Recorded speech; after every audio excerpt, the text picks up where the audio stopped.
Deixa eu ver o seu sorriso aí, porque eu estou achando isso aqui meio sombrio hoje. Seu sorriso está bom. Deixa eu ver o seu. Bom, acho que com esse começo aqui dá para a gente iluminar esse lugar. Você me ajuda a pregar hoje? Quem me ajuda aí? Então já vá fazendo uma pergunta aí para a pessoa que está ao seu lado. Diga para ela assim: você é um crente raiz ou um crente Nutella? Pode perguntar. Não, põe uma certa austeridade nessa pergunta. Você é raiz ou Nutella? Não é brincadeira, não. Isso já é para provocar uma reflexão. Tem a ver com o que está no meu coração. Eu quero falar sobre cristianismo raiz. Você vai entender muito bem. Eu quero ler um texto que conta a conversão de um homem e que vai nos inspirar nessa noite. Livro de Atos, capítulo 9. Vamos ler do versículo 3 ao versículo 8. Diz assim a palavra de Deus: seguindo ele, está se referindo a Saulo, que se tornou o apóstolo Paulo, não é? Seguindo ele estrada fora, ao aproximar-se de Damasco, subitamente uma luz do céu brilhou ao seu redor, e caindo por terra, ouviu uma voz que lhe dizia: Saulo, Saulo, por que me persegues? Ele perguntou: quem és tu, Senhor? E a resposta foi: eu sou Jesus, a quem tu persegues. Mas levanta-te e entra na cidade, onde te dirão o que te convém fazer. Os seus companheiros de viagem pararam emudecidos, ouvindo a voz, não vendo contudo ninguém. Então se levantou Saulo da terra e, abrindo os olhos, nada podia ver. E, guiando-o pela mão, levaram-no para Damasco. Raiz ou Nutella? Quem entende essa expressão? É uma expressão mais moderna, não é? É uma brincadeira que se faz, mas que tem muito a ver com aquilo que eu quero comunicar, porque a consistência da nossa fé vai determinar se nós permanecemos ou não. Queridos, é impressionante o volume de pessoas que, tendo conhecido o Evangelho, tendo se aproximado de Deus, tendo frequentado ou até feito parte da igreja, se desvia. Se há uma coisa que dói no coração de um pastor, eu imagino no coração de Deus, é ver alguém que desistiu, alguém que não perseverou. Essa semana a gente teve a alegria, domingo passado, de ver tanta gente se batizando. Foram mais de 180 pessoas agregadas à nossa família aqui. Tão gostoso perceber pessoas sendo transformadas, alcançadas pela palavra.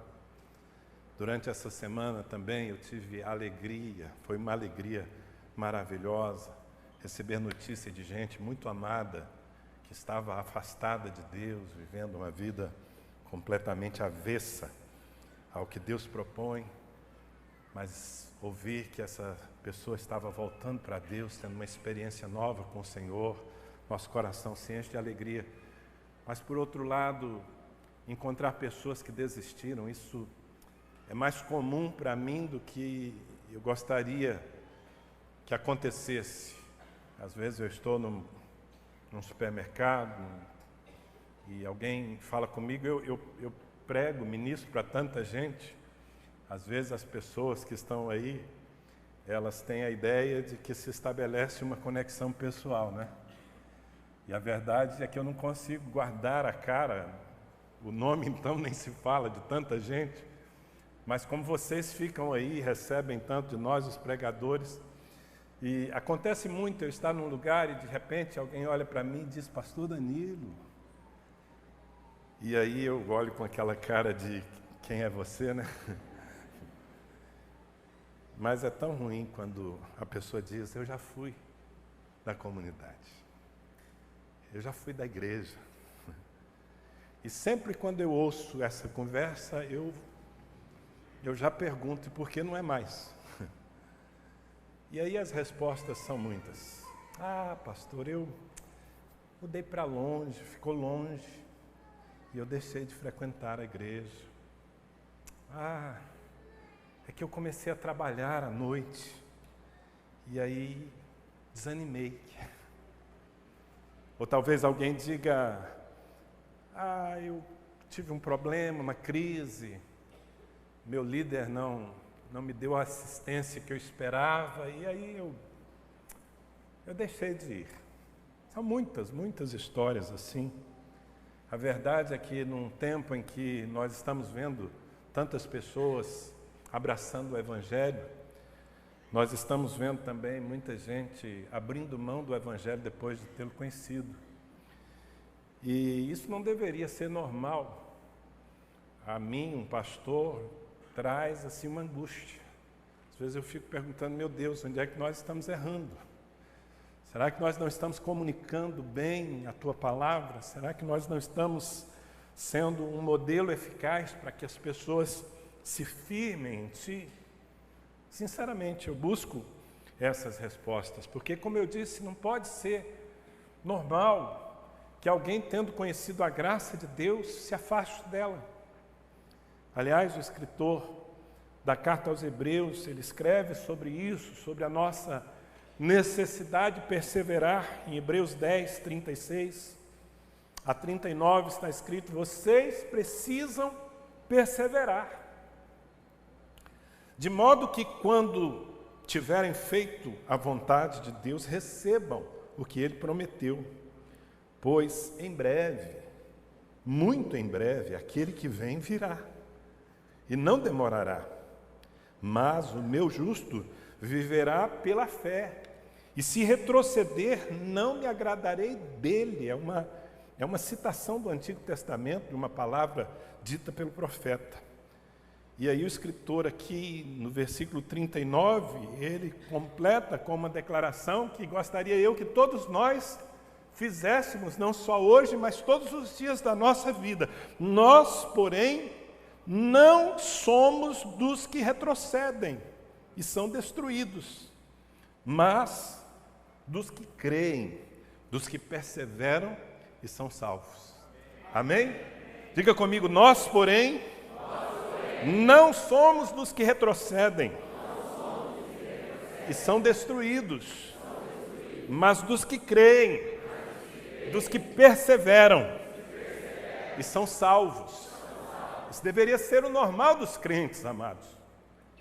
Mas a verdade é que uma boa parte de nós tem abraçado talvez um evangelho um pouco diluído e que nos torna assim uma geração onde parte da igreja é o que eu aqui brincando estou chamando de crente Nutella. Cheio de vontades, cheio de mimimi, cheio de justificativas, cheios de desculpas, ao invés de gente que olha para a cruz e vê na cruz de Cristo o argumento suficientemente poderoso para mantê-los fiéis. Nós precisamos olhar para as estruturas da nossa vida. Nós precisamos tratar para que nós não sejamos desses que passam tempo na casa de Deus, na presença de Deus. Uma boa maneira de encontrar esses alicerces que a gente precisa é olhar para a gente fiel. Sabe, eu aqui nessa comunidade encontro tantas pessoas fiéis que me inspiram, gente que não tem uma vida fácil, gente que precisa lutar contra uma série de adversidades e às vezes por muitos anos, mas ainda assim está não apenas todos os domingos aqui, adorando a Deus, mas está servindo, está frutificando, está confessando a vitória em Cristo. Pessoas que são altamente inspiradoras e que estão conosco, às vezes, há anos e anos. Tem gente que está há décadas aqui. Essas pessoas são inspiradoras. E quando a gente começa a avaliar o que há na vida delas, que a gente não encontra naquele que é frágil, que é fraco, que cai, que desanima facilmente, nós podemos perceber que há alguma base. E mais do que esses exemplos que a gente pode acompanhar, com os quais nós podemos nos relacionar, só olhamos para as páginas da Bíblia, somos inspirados. Eu olho para a igreja que nasceu em Jerusalém, começou a se espalhar a partir dali. E aqueles crentes, de uma forma geral, eram tão comprometidos com o Evangelho, tão apaixonados por Jesus, embora a maioria deles nunca tivesse visto o Senhor Jesus com os olhos naturais.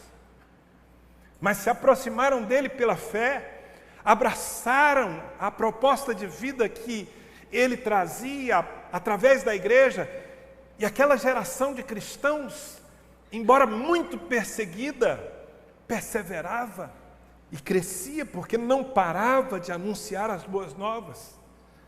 Eu vejo, por exemplo, a narrativa de Atos capítulo 8, versículo 1, começa assim: naquela ocasião desencadeou-se grande perseguição contra a igreja em Jerusalém. Todos, exceto os apóstolos, foram dispersos pelas regiões da Judéia e de Samaria. Veja bem, não estava fácil ser crente. Havia uma grande perseguição contra os do caminho.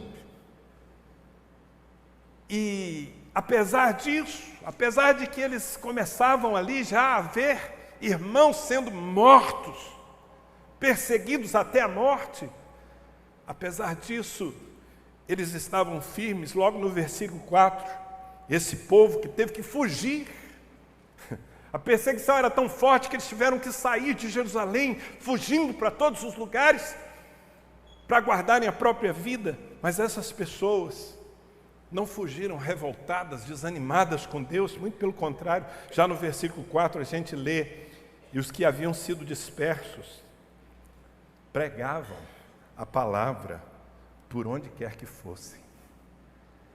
Eram crentes raiz, eram crentes mesmo, eram pessoas de uma aliança profunda com o Senhor, e por isso as tribulações, as perseguições, as injúrias, as calúnias, mesmo a morte, não era suficiente para roubar o fogo dos seus corações. E elas não apenas perseveravam em servir ao Senhor, mas elas proclamavam a palavra. E a Bíblia diz que cada dia a igreja crescia mais, por causa da consistência desse povo. E eu quero, nessa noite, falar um pouco sobre o que dava, ou o que dá essa consistência. O que diferencia um crente raiz de um crente Nutella. O que faz com que, mesmo diante de tantas adversidades que a vida nos traz, nós permaneçamos, não nos arrastando na fé, mas nós permaneçamos vivos na fé, entusiasmados na fé, fervorosos na fé, apaixonados na fé. E eu quero tomar o exemplo aqui como uma amostra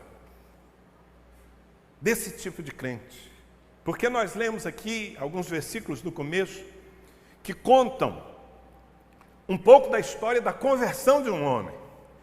Esse homem, como eu disse, depois se tornaria o grande apóstolo Paulo, aquele que plantou igrejas por tantos lugares e que escreveu a maior parte do nosso Novo Testamento. Mas aqui no capítulo 9 de Atos, ele não é o apóstolo Paulo. Ele é um novo convertido, é alguém que acabou de render a sua vida a Cristo. E nós vamos perceber aqui, eu vou lhe ajudar, e na verdade, meu propósito dessa noite, nesse domingo, é levantar a bola, é colocar o assunto em questão, e durante esse mês, nas nossas células, nós vamos mergulhar mais fundo nisso. Então, hoje eu vou te dar subsídio para que nas próximas semanas, lá na sua célula, todo mundo aqui está em célula, né? Tem alguém aqui que não está numa célula ainda da igreja? Tem? Levanta a sua mão assim. Talvez você não sabe nem o que é célula, né? Bom, está todo mundo em célula. Ou escondido, mas enfim. Nós vamos ter a oportunidade de mergulhar, então eu tenho que ser ágil aqui e transmitir as ideias principais. Mas eu quero, olhando para Paulo, sim, é verdade, ele teve uma conversão espetacular, porque Jesus se manifestou, uma grande luz brilhou ao seu redor. Quem era Saulo? Até então, Saulo era um religioso, odiento, perseguidor da igreja. Se a gente lê um pouco antes o texto bíblico, nós vamos vê-lo participando da morte de um cristão, mas que tem um encontro com Jesus Cristo. E nesse encontro, algumas coisas são firmadas no seu coração. Algumas verdades já são colocadas em sua vida desde o primeiro momento. E eu tenho pedido a Deus que nos dê, a nós pastores, líderes, sabedoria para conseguir implantar essas verdades, inspirar você a ter essas experiências desde o primeiro momento em que você chega aqui, em que alguém chegue aqui. Porque o que aconteceu com Saulo, guardadas as proporções, era o que acontecia com cada pessoa que se convertia na igreja primitiva. E é o que acontece na vida de muitos daqueles que perseveram. Eu quero lhe dar aqui algumas dessas bases, desses alicerces, que são necessários para que nós sejamos gente que não volta atrás. Crentes raiz. Você está disposto a ouvir? Talvez algumas das coisas que você vai ouvir aqui nessa noite lhe desafiem, até lhe desconfortem, mas é necessário. O que acontecia? O que acontece com aqueles que realmente ficam firmes? Aconteça o que acontecer. Bem, várias situações estão implícitas aqui e eu quero mostrar para você. A primeira delas é que esses crentes raiz, eles têm a sua fé baseada num encontro pessoal e verdadeiro com Jesus. O que nós lemos aqui no texto inicial foi um encontro de um homem pecador, que não tinha nenhuma simpatia pelo cristianismo, muito ao contrário. Até então Saulo entendia que o cristianismo era uma seita que estava pervertendo a fé genuína dos judeus como ele que era um líder religioso. Mas, naquela estrada, ele teve um encontro pessoal com Jesus Cristo. Não foi um encontro com uma nova religião, não foi um encontro com um pastor, com um apóstolo. Ele não ficou impressionado com a estrutura da igreja, não foi uma música que fez ele se arrepiar e a partir daí ele passou a servir a Deus. Não, foi um encontro com Jesus Cristo. E sabe, meus irmãos, talvez seja isso que falte na vida de muitas das pessoas que estão na igreja. Porque numa igreja abençoada, numa igreja como essa, você tem tanta coisa para se apegar. A gente que está na igreja porque gosta do ambiente, a gente que está na igreja porque gosta da pregação do pastor, há pessoas que disseram sim à fé, porque afinal de contas, ali naquele ambiente estão os meus melhores amigos, eu gosto de estar com eles. E eu vou dizer que tudo isso é bênção, são bons motivos, mas não pode ser o principal. Amigos não seguram ninguém na fé. Pregações do melhor pregador não seguram ninguém na fé.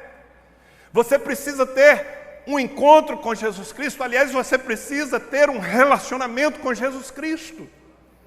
Você precisa conhecê-lo, você precisa olhar firmemente para Ele. Você precisa entender que Jesus não é um compêndio doutrinário, é uma pessoa que pelo Espírito Santo quer se relacionar e se tornar o seu melhor amigo. Pessoas que conhecem Jesus,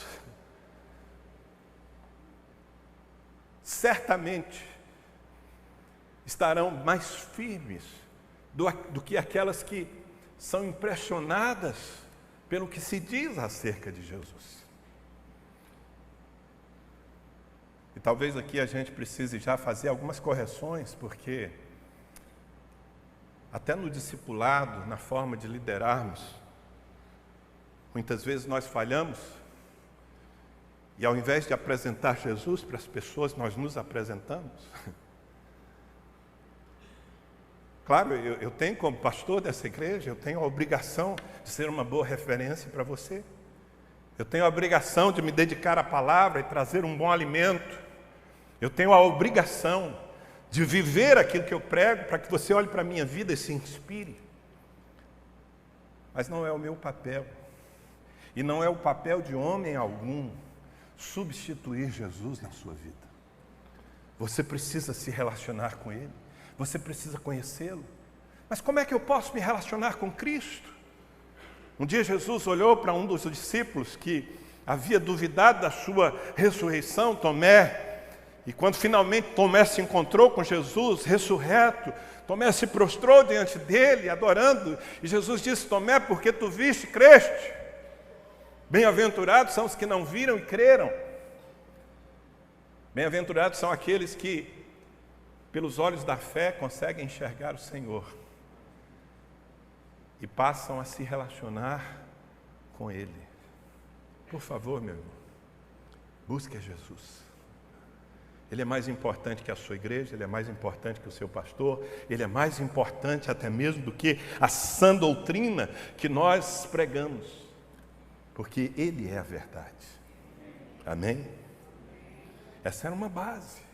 Talvez a base principal. Quanta gente está na igreja, não tem a mínima intimidade com Jesus, nunca se encontrou com Ele, se convenceu da palavra. Bom, já é meio caminho andado, que você se convença da palavra, que o Evangelho consiga cativar os seus pensamentos, ótimo, é necessário, mas muito mais do que isso. Você precisa se encontrar com Ele e se apaixonar por Ele. Na verdade, se você se encontrar com Ele, na verdade, se você criar o hábito de se relacionar com Ele, você certamente vai se apaixonar por Ele. E um homem apaixonado dificilmente deixará essa presença maravilhosa. Amém? Uma outra coisa que eu vejo na experiência dos crentes raiz é que eles compreendem o senhorio de Cristo. Uma compreensão profunda do senhorio de Cristo. Acho muito interessante no versículo 5 que nós lemos, quando aquela luz brilha diante de Paulo e ele cai por terra, e assustado, ele abre a sua boca e diz: quem és tu, Senhor? Ele nem conseguia identificar completamente Jesus, mas o poder daquele encontro fez com que Paulo percebesse que ali, diante dele, estava alguém que merecia ser chamado de Senhor. E Senhor aqui, nesse contexto, não tem nada a ver com o Senhor que a gente usa como forma de respeito aos mais velhos, não. Na boca de um homem judeu naquela época, chamar Jesus Cristo de Senhor significava reconhecê-lo como seu amo, como dono da sua vida. Se tu és o meu Senhor, eu sou o teu escravo, eu sou o teu servo. E aqui talvez esteja uma das maiores inconsistências na vida daqueles que, se não se desviaram, estão vulneráveis o tempo todo. Porque nos nossos dias, tanta gente abraça Jesus como seu abençoador, como aquele que pode curar suas enfermidades, como aquele que pode fazer prosperar os seus sonhos. Mas pouca gente entende que Jesus Cristo morreu para ser Senhor. O senhorio de Cristo, amado, precisa ser assumido nas nossas vidas. Como eu gostaria que o Espírito Santo me usasse para que você entenda isso. Quando eu digo Senhor Jesus, Tu és o meu Senhor, eu estou dizendo, o meu direito é te obedecer. Sabe, existe um equívoco no Evangelho que tem sido pregado em muitos lugares e que tem sido abraçado por muitos crentes. É a ideia de que a graça, o sangue de Jesus, o poder de Deus está à nossa disposição para viabilizar os nossos sonhos. Muita gente está na igreja porque, de alguma maneira, acreditou que, estando na igreja, eu vou ter Deus como parceiro dos meus sonhos. E se esse é o seu caso, me desculpe te fazer cair do cavalo também hoje. Mas Jesus Cristo não morreu para viabilizar os seus sonhos. Desculpe a sinceridade. Esse não é o foco central do Evangelho. Jesus Cristo morreu para nos conectar de novo com Deus. Jesus Cristo morreu para resolver o grande problema que nós tínhamos, o pecado. E ao resolver o problema do pecado, derramando o seu sangue por nós, Ele nos reconectou com o Pai. E ponto final. E o que vier, além disso, é lucro. Mas o crente Nutella, ele fica de mal com Deus quando seus desejos não se realizam. Ele fica se sentindo traído quando ele tem que enfrentar uma tribulação. Ele até inventa argumentos assim, bem convincentes, do tipo, sim, eu sei que eu estou vivendo nessa relação e que essa relação é um adultério, eu abandonei a minha família e eu me juntei com alguém que não é a minha esposa, o meu marido, mas eu amo tanto essa pessoa e Deus me ama tanto. E como Deus está refém da minha felicidade, então certamente Ele vai me abençoar a si mesmo. E eu quero dizer, queridos, que isso é um grande engano. Não é que eu estou aqui querendo convencer você de que seus sonhos não têm nada a ver com o Senhor. Depende. O que eu estou querendo dizer é que os crentes que têm uma revelação do senhorio de Jesus Cristo, eles renunciam. Aliás, não tem um jeito da gente viver o reino sem renunciar. Essa é a proposta. Tem muita gente vindo para a igreja porque quer viver. Jesus nos chama para morrer. Ele disse, aquele que quiser guardar a sua vida, reter a sua vida, perdê-la-á. Mas aquele que perder a sua vida, que entregar a sua vida por amor de mim, este a achará. Jesus disse, se vocês quiserem ser meus discípulos, vocês precisam renunciar a tudo, tudo que vocês têm. Me entregar no altar, suas vidas. Porque o meu sangue foi para dar a chance a vocês de voltarem ao caminho de Deus. Deus tem um caminho para você, Deus tem sonhos para você, Deus tem uma vontade soberana para a sua vida. Então, os seus sonhos, os seus desejos, que se casam, que se alinham com essa vontade soberana de Deus, certamente eles prosperarão. Mas os seus desejos, as suas vontades, que não estão alinhadas com o que Deus quer, não conte com Deus para isso. Você vai estar se iludindo. E eu encontro uma das coisas mais chocantes que eu já ouvi na vida, foi um homem que viveu na igreja há anos e anos, acho que eu posso falar décadas, mas ele me procurou. Eu não consigo nem repetir as frases que ele falou, eu tive medo por ele, porque ele dizia, Deus me traiu, Porque eu sempre acreditei que servindo ao Senhor eu prosperaria. E há anos eu estou aqui patinando na minha vida profissional. Estou saindo fora.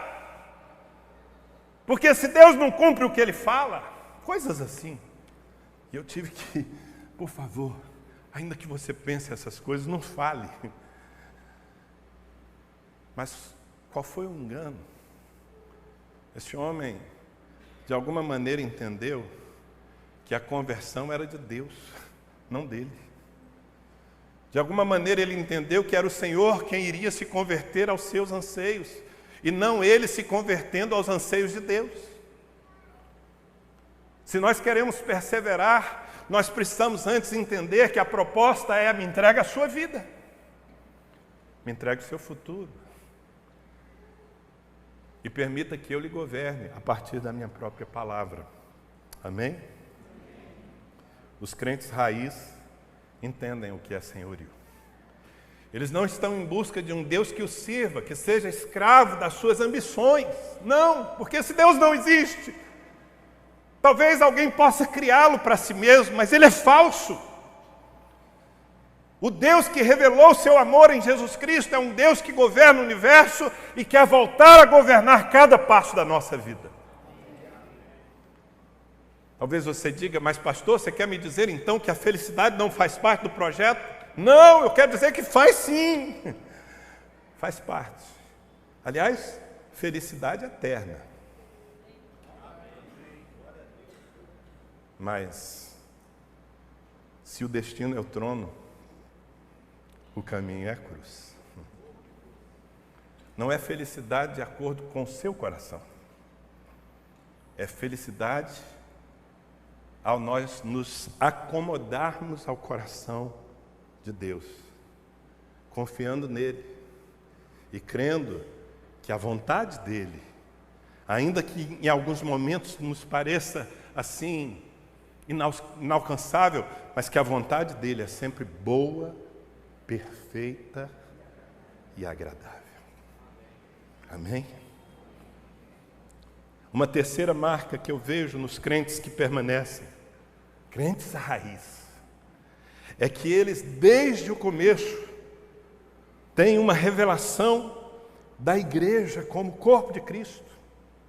Muito interessante, no capítulo 9, versículo 4, nós lemos, diz que Saulo, caindo por terra, ouviu uma voz que lhe dizia: Saulo, Saulo, por que me persegues? E ele perguntou: quem és tu, Senhor? E a mesma voz respondeu: sou Jesus, a quem tu persegues. Mas veja bem, querido, essas foram as primeiras palavras que esse homem recebeu na fé. Aqui estava começando a catequese dele. E até então Saulo nunca tinha se encontrado com Jesus. Saulo não conhecera Jesus. Saulo, na verdade, nunca perseguiu Jesus. Até porque ele não teria a mínima condição de perseguir Jesus, já que Jesus estava à destra do Pai no céu. Mas por que a resposta é: eu sou Jesus a quem tu persegues? A quem Saulo perseguia? Ele perseguia a igreja.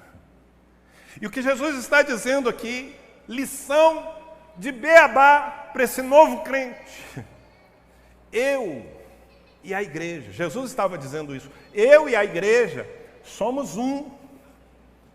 Quando você persegue a igreja, você me persegue. Quando você ama a igreja, você me ama. Quando você faz aliança com a igreja, você faz aliança comigo. A igreja é o meu corpo, eu sou a cabeça. Quando você rejeita a igreja, você me rejeita. Porque ninguém pode me separar do meu corpo. Esse é o ensino, essa é a verdade.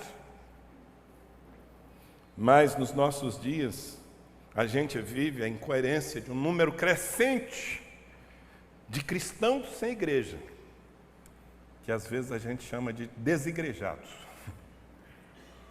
Eles acham que eles podem estar com Cristo sem se relacionar com a igreja. Lhes falta uma revelação básica. A igreja diz a palavra, é a plenitude daquele que cumpre tudo. Amém? A igreja é a plenitude de Jesus. E olha, eu me converti aos 15 anos, estou com 53. Já faz um bom tempo. Ao longo desse tempo todo, eu vi tanta coisa indesejável na igreja. Eu vi pecados, eu vi mentira, eu vi falsos líderes, eu vi escândalos, eu vi pessoas sendo cruéis ao invés de ser amorosas. Eu vi muita coisa que eu não apenas não gostaria de ter visto, mas que eu acho que não deveriam fazer parte da vida da igreja. Mas ainda assim, queridos, depois de tanto tempo eu continuo aqui. Depois de tanto tempo eu continuo amando a igreja. E eu vou te dar um motivo. Quando eu me aliancei com a igreja, eu fiz por causa de Jesus. Foi Jesus quem me trouxe para a igreja. O argumento que eu tenho para fazer parte do corpo é Cristo. E se Cristo é o meu motivo para estar na igreja, pessoa alguma será motivo para que eu a abandone. Mas muita gente não tem essa revelação. Falta essa aula. Falta esse entendimento no Espírito. Então, há pessoas imaginando poderem se relacionar com Deus sem honrar a igreja, sem se aliançar com a igreja, sem viver a vida do corpo. E isso não pode acontecer. É uma ficção. Quem está me entendendo? Então a gente precisa rever os conceitos. Bem, eu preciso dizer que se é verdade que eu vi muita coisa, e ainda vejo, eu sou pastor, eu tenho que tratar de problemas. Aliás, boa parte do nosso tempo como pastores é tratar de problemas na igreja. Graças a Deus, essa não é a nota mais firme. Graças a Deus, apesar de ter visto escândalos, mentira, pecado, ao longo de todo esse tempo em que eu sirvo ao Senhor na sua casa, o que me estimula todos os dias são homens e mulheres fiéis, gente que dá o seu coração pelo reino, gente que paga um preço para viver uma vida de santidade. Há pastores que me inspiram porque eles pregam a palavra, doa quem doer. Eles não estão reféns do ibope, eles não estão tentando atrair a multidão de qualquer jeito, eles são servos da verdade. Aliás, um dia alguém me perguntou, você se acha dono da verdade? Eu disse, não, sou escravo dela. Não tem nem opção, porque se eu fosse dono da verdade eu a mudaria, mas como eu sou escravo dela eu tenho que falar o que ela diz. A igreja é linda, apesar de nós. Quanta gente que manifesta o reino de Deus. Aliás, eu não teria recebido tudo que eu tenho recebido se não fosse o fluir da vida no corpo de Cristo. Eu nunca seria quem eu sou se não fosse a igreja. Guarda isso no seu coração. Jesus e a igreja são um só. Amém? Se precisar fazer uma ilustração assim para criança, eu faço.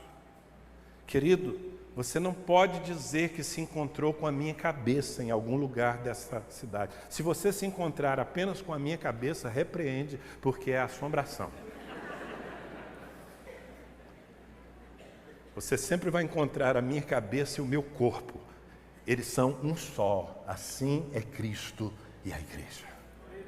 Dá para entender isso? Então, a partir de hoje, honre a Cristo, honrando a igreja. Valorize a Cristo, valorizando a igreja. Aleluia. Se todo mundo pudesse receber isso no seu espírito. Uma outra coisa que caracteriza essas pessoas firmes é que desde o primeiro momento elas se sujeitam ao discipulado como um estilo de vida. Elas entendem que o chamado não é para o individualismo, elas entendem que a forma de amadurecerem, de criarem raiz na casa de Deus, é serem cuidadas, serem formadas, serem lideradas. Uma parte dos crentes que vêm e vão, na verdade vêm e vão porque estão soltos, porque estão sozinhos, porque continuam donos da sua própria vida. É muito interessante. Saulo, antes de se converter, até aquele dia, ele era um cara poderoso. Ele era um fariseu de fariseus, um líder no meio dos judeus. O cara mandava. Ele era treinado para governar. Mas agora ele teve um encontro com Jesus Cristo. A primeira coisa que aconteceu foi que o Senhor apagou todas as suas luzes, ele ficou cego. Absolutamente cego, ele não enxergava nada. Mas é muito interessante, porque aquela voz, a voz de Jesus, falou aos ouvidos de Saulo, no versículo 6, mas levanta-te e entra na cidade, onde te dirão o que te convém fazer. Catequese. O que o Senhor está dizendo é, meu filho, eu te privilegiei, porque eu vim ao seu encontro, e você está se convertendo a partir de uma intervenção direta minha na sua vida. Mas eu quero que você entenda uma coisa, a partir de agora, outros homens vão dizer a você o que te convém fazer. Eu não vou ficar aparecendo para você. Seria de esperar, não é, irmãos? Já que Jesus veio diretamente falar a Paulo na sua conversão, talvez a gente deveria esperar que Jesus dissesse, olha, querido, aqui está o meu telefone particular, viu, Saulo? Agora é eu e tu, nós. É nós. Não precisa de mais ninguém. Linha vermelha para o céu para você. Deus não fez isso. Deus não faz isso. O que Deus faz, o que Jesus faz, é dizer, Saulo, levanta-te agora, entra na cidade, e lá te dirão o que te convém fazer. A partir de agora você é um discípulo. A partir de agora você vai ser ensinado por homens que estão à sua frente na fé. E é o que acontece. Se você continua lendo o capítulo 9 de Atos, você vai ver que quando ele chega a Damasco, ele é visitado por um crente chamado Ananias. Ananias, talvez, provavelmente, culturalmente, ele era inferior a Saulo. Saulo era um gênio, era um cara cheio de conhecimento e cultura, tanto que ele depois diz, eu tive que considerar tudo isso como refúgio e trocar pelo conhecimento de Cristo. Mas esse Ananias era um homem maduro na fé. E é ele o primeiro instrumento de Deus na vida de Saulo. Saulo é discipulado por Ananias durante algum tempo. Depois, Ananias passa o bastão e quem passa a discipular Saulo é Barnabé. Todo um processo de formação. Agora o que acontece, muitos de nós, os que lotamos os templos do século 21, somos pessoas desconectadas, donas de nós mesmos. Ninguém nos ensina, ninguém pode mexer conosco, ninguém pode dizer o que nos convém fazer. Afinal de contas, nós prezamos muito a nossa liberdade pessoal, nossa privacidade. Na minha vida mando eu, no máximo Deus. E aqueles que não entendem que a forma de Deus formar é colocar as nossas vidas nas mãos de outras pessoas para que elas nos ensinem a caminhar na verdade. Então nós nunca seremos maduros, seremos sempre infantis. Esse mesmo Saulo, que depois fica conhecido como Paulo, apóstolo de Jesus Cristo, porque depois de formado, amadurecendo, tendo se submetido aos apóstolos que estavam antes dele em Jerusalém, o Senhor o envia e ele se torna talvez o maior de todos os apóstolos, mas foi um caminhar. Antes de ser um fazedor de discípulos, ele era um discípulo. É assim que as pessoas são firmadas na casa de Deus. Você precisa aceitar isso. Você precisa abrir a sua vida e permitir que gente que Deus levantou com o propósito de estabelecer o Evangelho em você, possa fazê-lo. E lá na frente, esse Saulo que aqui é colocado como um discípulo, que vai ser orientado por outros, lá na frente ele está fazendo o mesmo processo. Ele escreve uma carta a um dos seus discípulos agora, Timóteo. Em 2 Timóteo capítulo 2, versículo 2, Paulo diz: e o que de mim, entre muitas testemunhas, ouviste, confia-o a homens fiéis, que sejam idôneos para também ensinarem os outros. O que ele está fazendo? Ele está reproduzindo. Como um dia eu fui discípulo, e uma vez que eu desenvolvi uma maturidade na fé, eu me tornei, Timóteo, o seu pai espiritual. Agora, o mesmo que eu fiz com você, faça com outros. Esse é o processo. Mas uma parte da igreja do século 21 não tem pai nem mãe. Não adotou o discipulado como estilo de vida. São crentes que se sentem ofendidos. Se alguém chegar para eles e disser: ei, não é assim que se trata uma mulher. Olha o que diz a palavra. Não é assim que se cria filhos. É melhor você confiar no que Deus diz do que a psicologia moderna aconselha. A pessoa se ofende, porque ela não entendeu que o discipulado é o estilo de vida que Deus deixou para que ela possa crescer. E aí ela não cresce. Uma outra coisa, e como eu acho importante falar disso, embora não dê ibope, realmente eu não estou preocupado com ibope. Eu estou preocupado em dar para você subsídio para que você seja um crente firme, raiz mesmo. Amém? Eu não estou querendo atrair para esse lugar gente iludida. E aí é muito importante isso que eu vou lhe dizer, porque fazia parte da catequese dos cristãos que suportavam tribulação. Uma clareza sobre o preço da fé. Diga comigo: o preço. A fé, a fidelidade a Cristo tem um preço. Os pastores parece que não gostam muito de pregar sobre isso, porque espanta os clientes. Mas como eu não estou preocupado em manter os clientes, eu estou preocupado em pregar a palavra de Deus, então eu tenho que te falar, há um preço. Quando Deus chamou Ananias, disse: Ananias, levanta-te, vai a tal lugar, porque lá está Saulo. Saulo? Não, Senhor, mas esse cara persegue a igreja. Não, ele converteu, fica tranquilo.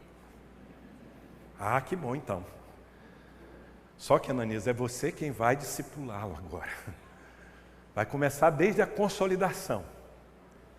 Eu imagino que o Ananias tremeu na base, né? Mas, servo de Deus, obediente. E aí Deus deu a lição para ele, colocou lá o livrinho do Imersão na mão dele, falou: ó, você vai ministrar isso aqui para ele. Aquela foi a versão primitiva do Imersão. Você conhece o nosso material aqui, né? De consolidação. E olha o que Deus diz para Ananias: olha, você vai dizer o seguinte para ele.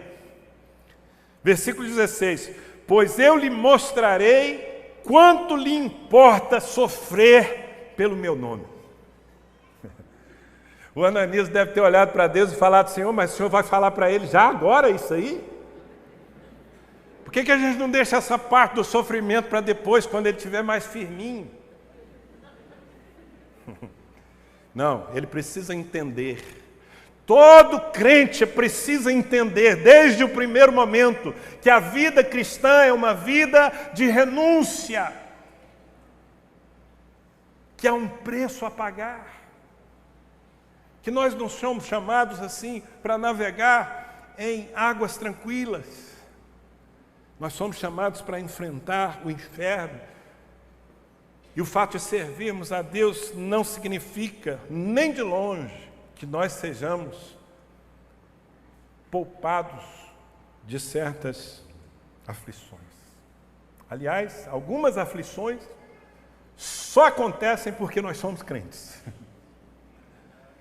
E se você estiver na casa de Deus enganado, achando que a partir de agora, porque você serve a Deus, vai ser tudo mar de rosas, eu quero lhe dizer, você precisa aprender o quanto importa, quão importante é sofrer por Cristo. Pagar um preço. Por que a gente tem tanto crente Nutella? Não falaram isso para eles. Disseram apenas que se você vier para Jesus, você vai ser curado, Deus vai abençoar suas finanças, você vai logo estar com o carro do ano, com a casa própria. E meu amado, o meu Deus é poderoso para fazer tudo isso. Mas antes de resolver os seus problemas, Ele quer resolver você. Deus está querendo primeiro resolver você. Amém? Amém. E para resolver você, Ele precisa colocar em você uma disposição para lutar pela fé. Uma disposição para permanecer firme, aconteça o que acontecer. E, aliás, o entendimento de que sofrer em Cristo, por amor a... Não estou falando de buscar sofrimento. Não estou falando de você subir escadas de joelho para pagar pelos seus pecados. Seus pecados já tiveram preço pago por Jesus Cristo na cruz. Não é sobre penitência. É sobre enfrentar oposições e permanecer firme, porque o Senhor Jesus merece a sua firmeza. Amém? Esse homem recebeu essa visão logo que se converteu. O Ananias chegou lá e falou: paz, irmão, tudo bem contigo? Tudo bem, só estou precisando enxergar. Não, calma aí que eu vou orar por ti. Mas deixa eu te falar o que Deus mandou. Você vai sofrer muito pelo Senhor, viu? Se a gente fala isso agora, já metade da igreja já pede transferência para aquela outra igreja que não fala essas coisas. Olha, queridos, todos nós precisamos aprender o quanto importa sofrer pelo Senhor. Esse Paulo aprendeu tanto, e ele via nas adversidades uma forma de devolver o amor de Deus. Sabe por quê? Porque Jesus sofreu por nós. Se houve alguém que sofreu, foi Ele.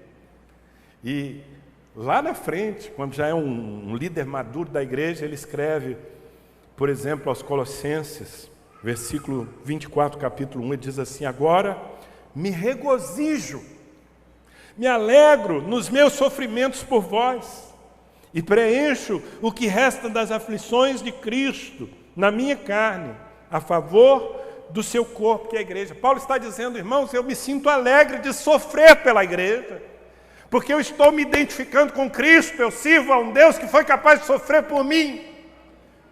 Como eu me negaria a enfrentar as dificuldades em nome dele? Gente que entende isso, não amofina. Quem entende essa palavra? Não se acovarda. Amém?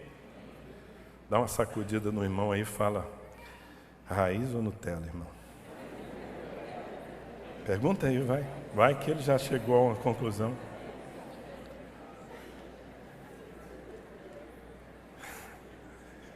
Ah, os crentes raiz dessa igreja, eles me impressionam.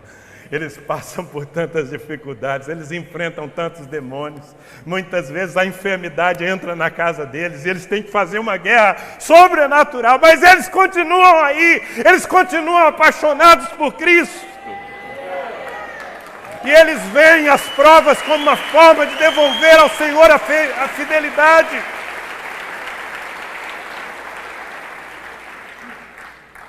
Posso terminar aqui a palavra? Vai mais uns minutinhos aqui, pode não? O crente Nutella já ficou desanimado. O crente Nutella já está pensando no Fantástico, nos gols do time dele. Tá cedo, né? Esse é raiz. O crente raiz, ele gosta da palavra.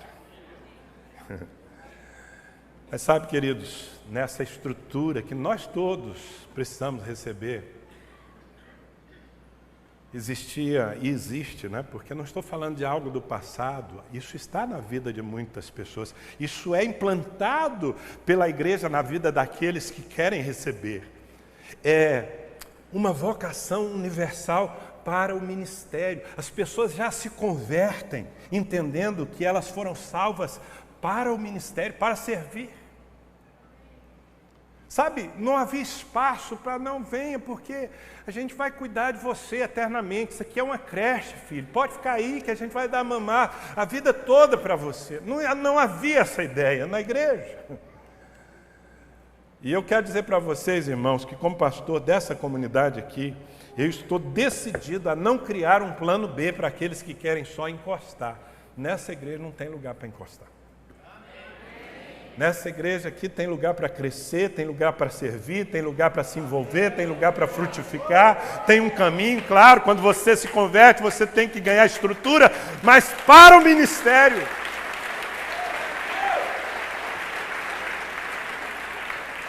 E a gente tem que falar logo isso. O Senhor falou para Ananias, olha o que Deus fala para Ananias no versículo 15. Ele está instruindo Ananias para ele fazer a consolidação do novo convertido, tá? Mas o Senhor lhe disse, vai, porque este é para mim um instrumento escolhido para levar o meu nome perante os gentios e reis, bem como perante os filhos de Israel. Ananias, esse novo convertido aí, fala para ele, ele é um instrumento escolhido por mim. Agora, eu quero te dizer que essa consciência não foi implantada só em Paulo. Sabe, é difícil a gente desconectar, porque você fala assim, não, mas claro, Paulo, né?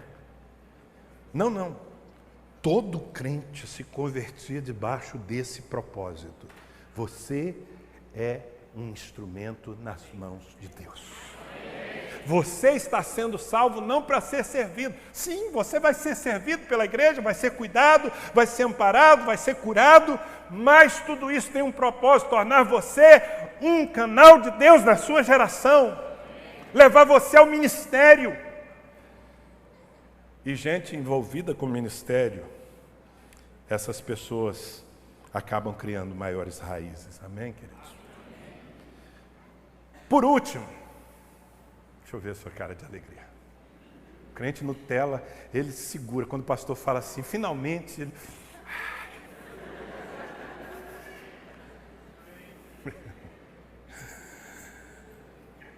Mas eu vou terminar, até porque, como eu falei, durante esse mês nós vamos mergulhar nessas coisas nas células. As células desse mês vão ser de uma profundidade, um crescimento para a sua vida. Se você não está numa célula, vai, procura ali no balcão de informação, os pastores. Se você sumiu da sua célula, deixa de ser Nutella, volta, cria raiz ali,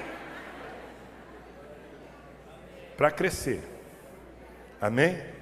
Mas eu quero falar de algo que é talvez mais importante. Não, eu não vou correr esse risco de classificar a importância das coisas, mas é fundamental na vida dos crentes que permanecem, uma prioridade no enchimento do Espírito Santo.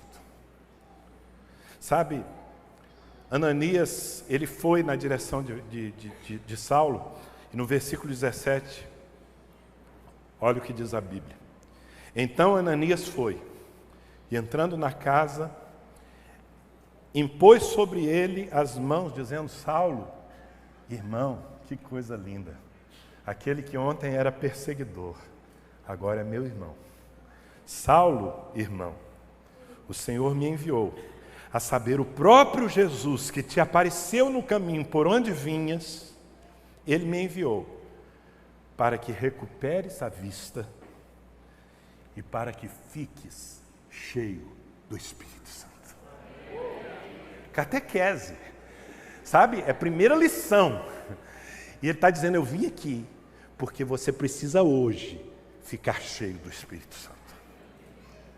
E como Nós tenho que confessar, às vezes negligenciado essa coisa de levar as pessoas desde o primeiro momento a serem cheios do Espírito Santo.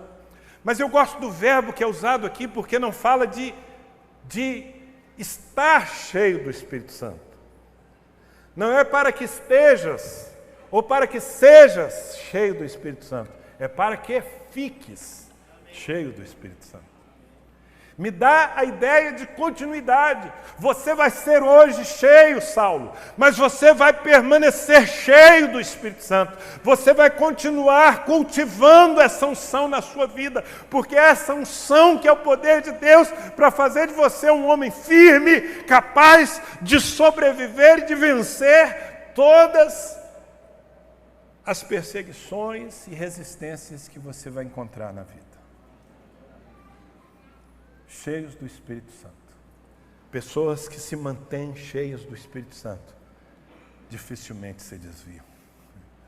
Porque o Espírito Santo é o poder de Deus para sermos testemunhas em toda parte. Amém? Queridos, eu preciso terminar. Embora eu tenha tanta vontade de falar tanta coisa aqui. Mas não, eu vou parar, porque vai que intoxica alguém aí. Eu só quero terminar fazendo uma pergunta. Fique em pé que eu quero te fazer uma pergunta. Quero fazer uma pergunta olhando para você de pé assim. Irmão, irmã, Nutella ou raiz? Raiz! Você é um crente Nutella ou raiz? Raiz! Bom, vocês já sabem o que é um crente raiz. Eu espero que com o mesmo entusiasmo que você está respondendo a palavra, você aceite viver essas coisas, implantar essas verdades na sua vida, porque pelo amor de Deus, não me deixa daqui 6 meses, 1 ano, 5 anos, 10 anos, passar num caixa de supermercado, encontrar você com aquela cara assim de, oi pastor. Aí eu vou olhar para você, eu não quero ouvir aquela conversa, tá? Eu já fui da comunidade. Se você me chegar com essa conversa um dia, eu vou falar, seu Nutella. Frouxo. Raiz ou Nutella? Raiz. Vamos orar? Eu quero orar por você.